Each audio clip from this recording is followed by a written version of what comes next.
ஆடி அமாவாசை திருப்புவனம் வைகை ஆற்றில் குவிந்த ஆயிரக்கணக்கான பக்தர்கள். ஆடி அமாவாசையை முன்னிட்டு சிவகங்கை மாவட்டம் திருப்புவனம் வைகை ஆற்றில் முன்னோர்களுக்கு திதி மற்றும் தர்ப்பணம் கொடுத்து வழிபட ஆயிரக்கணக்கான பக்தர்கள் குவிந்தனர். திருப்புவனம் வைகை ஆற்றங்கரைகள் மறைந்த முன்னோர்களுக்கு திதி தர்ப்பணம் கொடுத்து வழிபட்டால் அவர்களின் ஆசி கிடைக்கும் என்பது பக்தர்களின் நம்பிக்கை. இதனால் ஆடி அமாவாசை, தை அமாவாசை, புரட்டாசி அமாவாசை மற்றும் மகாலய அமாவாசை உள்ளிட்ட முக்கிய அமாவாசை நாட்களில் ஏராளமானோர் இங்கு வந்து முன்னோர்களுக்கு வழிபாடு செய்வது வழக்கமாக உள்ளது.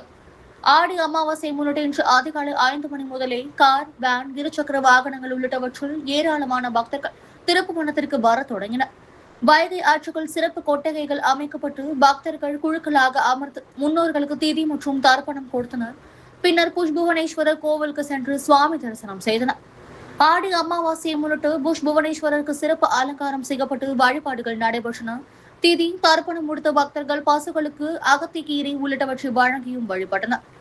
பக்தர்கள் கூட்டம் அதிகமாக இருந்ததால் முன்னெச்சரிக்கை நடவடிக்கையாக மானாமதுரையில் இருந்து தீயணைப்பு வாகனம் மற்றும் மீட்பு பணியாளர்கள் வரவழைக்கப்பட்டு பாதுகாப்பு பணிகளில் ஈடுபடுத்தப்பட்டனர். மேலும் போக்குவரத்து நெரிசலை தவிர்க்க திருப்புவனத்தின் 4 மாட வீதிகளிலும் வாகனங்கள் செல்ல போலீசார் தடை விதித்து பாதுகாப்பு மற்றும் போக்குவரத்து ஒழுங்குபடுத்தும் பணிகளில் ஈடுபட்டனர்.